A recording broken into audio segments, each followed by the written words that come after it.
Welcome to At the Market, a look ahead at Chicago area real estate. Brought to you by At Properties, the #1 brokerage firm in the region.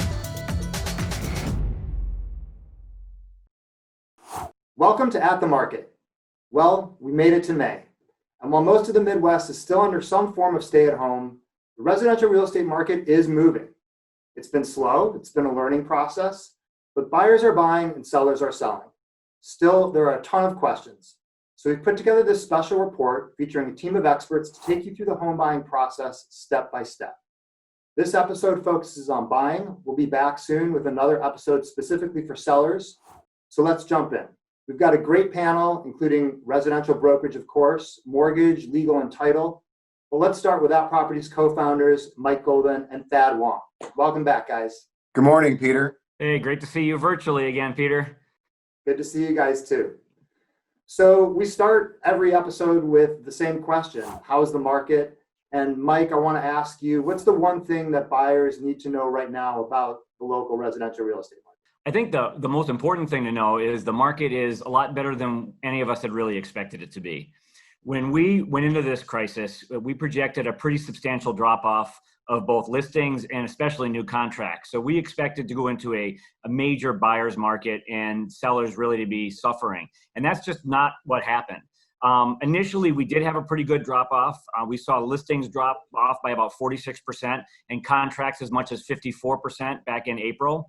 But on the last couple of weeks of April and going into May, we've seen, I would say, really substantial improvement.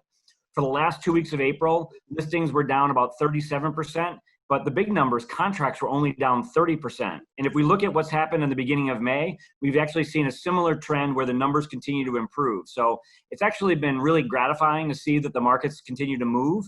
And it feels really good that we feel like we're getting a little momentum back. It's good news. Thad, what's your take?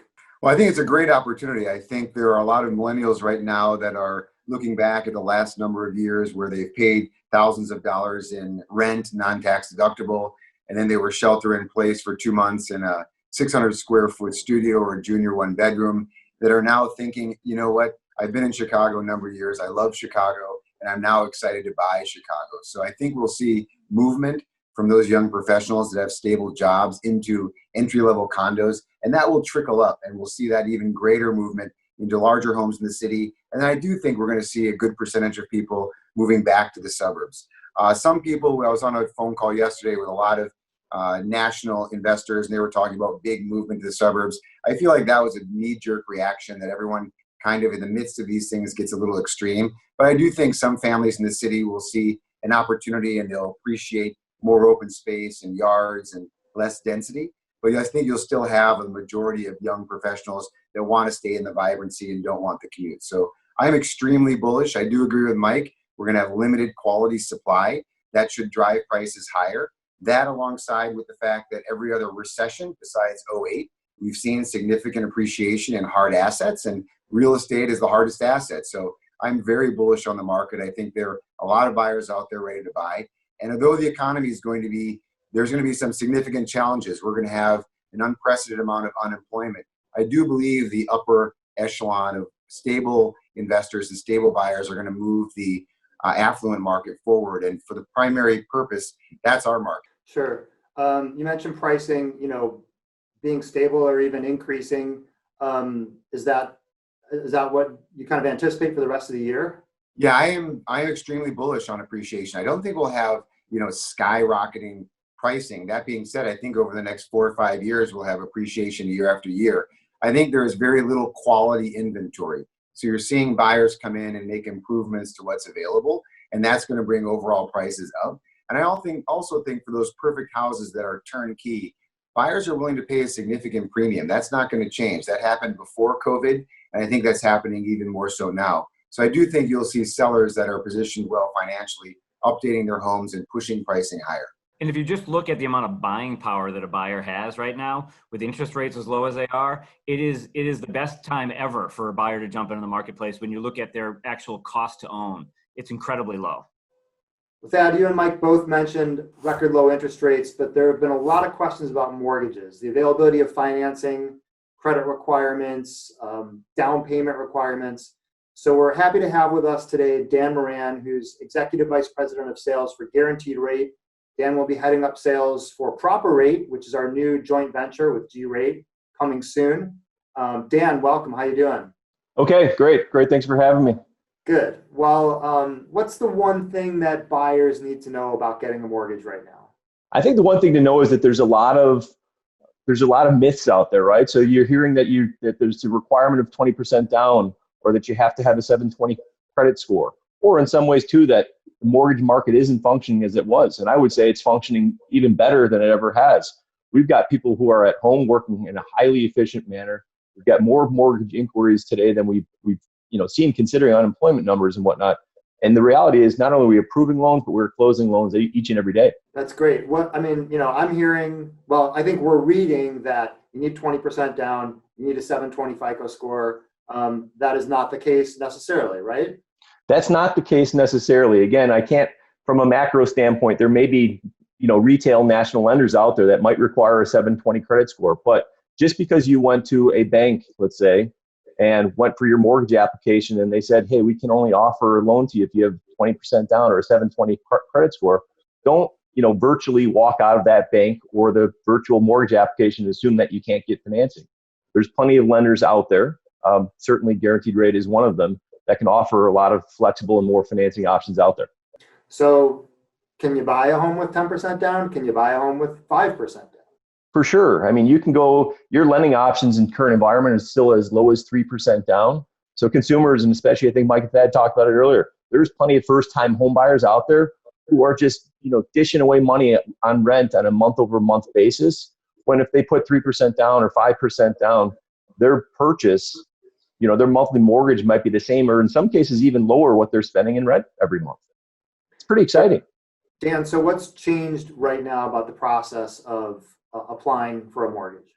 Well, Peter, for applying for mortgage, I'd say it's very normal. It's very much the same. People are accustomed to applying for mortgage online and initiating that piece. But I'd say one of the changes within the mortgage process itself, even closer towards the end of when you're going to actually go for your clear to close prior to your actual closing, is the verification of employment process. And we have an attestation form in current environment for lending. This attestation form is basically a form and or a document that's protecting the lender to make sure that you are still employed. And in some ways too, we're looking to forecast out. There's people who may know or may not know of what their employment status is going to look like. We're just trying to work with those people to make sure that that they are still going to be employed. We don't want to put anybody in a home if they can't afford it, but in the same sense, we want to make sure that everybody's in the right position. Finally, we can't talk about mortgages without talking about interest rates. And it seems like every time we do one of these episodes, interest rates are always going down, but it looks like they've gone down again, right? Where are they sitting at these days? Yeah, I mean, rates are constantly bouncing up and down. And, a few weeks back when the Fed first announced, where they were going to be at from a rate standpoint, we had plenty of consumers calling us saying, hey, I heard rates are at 0%. Just so everybody knows, mortgage rates are never going to be at 0%. We'd love them to be, but they're not going to be. But in current environment, you're still seeing, some rates that are going to be in the, upper twos and the low threes. So if you think, again, as Mike and Thad talked about earlier, you talk about buying power, especially from a historic standpoint from rates. We're in one of the best lending environments from a rate standpoint that I've ever seen in over 20 years of working in the mortgage business. All right, Dan, thank you very much. Good stuff. Mike and Thad, great to see you guys, and we'll hope to see you soon. Thanks, Peter. Great to see you again, Peter. Thanks, Peter. Thanks, guys. Good to see you. Okay, so we're going to turn our attention now to the actual process of viewing homes and making an offer. And to talk about that, we're joined by George Schultz, Vice President of Brokerage Services for At Properties offices in Bucktown and Logan Square, and Tricia Roberto, who has the same role for our offices in Hinsdale and Western Springs. Welcome in, guys. How are you? Good. Good morning. Hey, I'm great, Peter. How are you? I'm hanging in there. I'm doing well. So early on in this process, the industry kind of figured out that, well, obviously a lot fewer showings were going to take place in person, and those that were going to take place needed to make sure that both the buyer and the seller felt safe. So Tricia, I want to start with you and ask you, how has the showing process changed? I think home buyers really need to understand that it's going to be a more stringent screening process before they're actually allowed to view a home. This is not a time for casual lookers or looky-loos to be in people's homes. So the listing agent is going to be asking the buyer or the buyer's agent, are you pre-approved? Do you have proof of funds? We also at properties have a COVID-19 disclosure where we're asking the buyer, have you had the virus? Have you been exposed to the virus? And then once they actually get into the properties, we're going to want them to wear masks, gloves, not touch anything, and make sure that they limit who's in the property. This also is not a time for the grandparents and the kids to come and look through the houses. We need the actual buyers on the contract to be the only ones in the property. Sure. We were talking offline and you had mentioned that actual physical showings are down quite a bit, but contracts don't mirror that. So can you talk a little bit about that? Yeah, so I think the expectation a lot of times with buyers and sellers is that if the showing activity is down, it means the buyers aren't out. And what's really happened with the first showing being online, for example, in our market in Hinsdale, showings in the month of April were down 48%. When I looked at the actual contracts that sold in April year over year in Hinsdale, our sales were only down 14%. So I would say to buyers and sellers alike, don't be discouraged if your showings are down. That first showing is really happening online. So George, what does that virtual showing process look like? Okay, Peter, it's really a great thing that's come out of all of this is it's making the process more efficient. Agents are using 3D virtual tours, floor plans. They're actually doing walkthroughs live with clients, whether it be on Zoom or Facebook Live, which allows the buyers to have a real interactive showing so they can get to know the place and actually have a desire to see it. And that's making them more confident about making an offer. So it's really great that the process is much more efficient in doing that. Okay, so you've done the virtual thing, you've gone into the home, kind of like your top choices, and you found the home that you want to buy and you're ready to make an offer. So what do buyers need to know right now about making an offer on a home? Trisha, I'll start with you. I think the number one thing buyers need to know is that we're not in 2008 and 2009. We've had tons of buyers contact us in the past weeks, and they're asking about, the COVID-19 discount, and they're asking about short sales and foreclosures, and can they steal something? And if anything, we've got low inventory right now. We've got sellers that have decided to hold on putting their properties on the market, and we've got sellers that have decided to push their property, marketing their property until the summer. So those COVID-19 discounts, they really don't exist. We're seeing houses that have multiple offers. They're selling in a matter of a few days. I think it's really important to remember we're in a healthcare crisis, not a housing crisis. And buyers today that are serious, they need to make strong offers.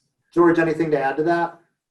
Absolutely, Peter. I totally agree with Tricia that buyers need to be prepared with strong pre-approvals and be very confident that going into an offer. It's even good if they feel really about the stability of their job that they maybe want to let the seller know that to give them more confidence that this will close in this environment. Earnest money is also extremely important, that it demonstrates the confidence in the buyer. So having 5 to 10% earnest money can make a difference in a seller moving forward with the deal. I also want to talk just real briefly about cost versus value. Market values can fluctuate in the market. I don't anticipate a downturn of any kind, but buyers that have concern about the value of their home really need to focus on the cost that they're paying. With interest rates so low, it's a great time to get a home and know that the long term you save so much money with that low interest rate. Thanks a lot, guys. Really good insights, and look forward to seeing you in person hopefully very soon. Okay, so now we're in the home stretch. We have an accepted offer. The contract is going to go to attorney approval, and then we go through escrow and we're ready to close. Of course, that might look a little different these days. So to bring us up to speed, we have with us real estate attorney Kelly Fogarty from Fogarty and Fugate, as well as Kathy Kwok, Executive Vice President of Proper Title. Kathy, Kelly, thanks for joining us. Thanks for having me. Yeah, thanks for having me. So Kelly, I want to start with you, and I want to ask you about attorney approval and how that's changed. I imagine buyers are looking for more protections, but sellers are too. So how does that play out? What do buyers need to know about the contract once it gets into your hands? Well, the first process of the part of the process is the attorney review period, and we are seeing a lot of attorneys craft new clauses to put in contracts and address people's concerns. What I would tell people is that if you can issue spot and address just your specific concerns, it's a very manageable process. It's when people feel overwhelmed and don't really think of specific issues, they think of overall uncertainty. And specific issues can always be addressed. And there is always going to be some uncertainty and risk when you enter into a contract, even when we're not in a pandemic. So people need to realize that the risks that are there today are probably present when we're not in a pandemic, and they're just a little bit more specific right now. So what are some of the risks or some of the clauses that you're putting into contracts these days? Well, I think people's overall concern right now is economy. And so if I have a client who is maybe in a field that might have some kind of uncertainty about their job, we'll talk to them about a clause that makes the closing contingent upon them being employed, so that if in the off chance they are terminated or furloughed before the closing so that they can't close, that they wouldn't be financially harmed because of it. Sure. Let's turn to the closings. And Kathy, we all have this, I think a lot of us have this image in our heads of a closing, which is a very formal process. There's a lot of people sitting around a table. There's a lot of signatures taking place, and it takes a long time. How are things different these days? How are closings getting done? So right now we do still have in-person closings, meaning you can come to any of our open PT offices, proper title offices, for a closing, and we're following social distancing norms where the parties are in one closing office, the closer is in another. The closer is wearing a mask with gloves. We also offer masks for the parties if they come in without one. Gloves are on them. And then a second option would be a curbside closing where the borrowers are able to pull up in their car, and the closer will come down with the documents, and the closing would happen via car and closing office. And so it would be very limited as to the contact that one party would have with another. And we would be following the social distancing norms. And Kelly, I know you're a big advocate for power of attorney, and so even buyers aren't attending many of your closings, right? That's correct. When we saw the shelter in place coming, we started getting power of attorney from all of our buyers. And since that happened, I've only had one file where the lender would not allow power of attorney. And so what we do is we get our buyers a power of attorney allowing me to sign the documents on their behalf. We send it to the lender for approval. They approve it. We send it to the title company. The title company sends me all of the documents via secure email. I print and sign them. My partner notarizes them for me. We scan them back in and send them to the closer for funding approval. And then once we have funding approval, we hand deliver them the same day, the original docs, the same day to the closer. So really in that instance, there is no one attending closing, which I think is, and it's become a really streamlined, easy process. All right. Well, I want to thank you very much. I appreciate your time. This was really insightful. And thanks for joining us today. Absolutely. No problem. Thank you. Thank you. Well, that wraps up our buyer's report. Of course, if you have any questions, the very best place to start is with your @properties agent. We also have a ton of resources on our website, blog, YouTube channel, and follow us on social media. We'll be back soon with our seller's report. Till then, thanks for joining us, and we'll see you at the market.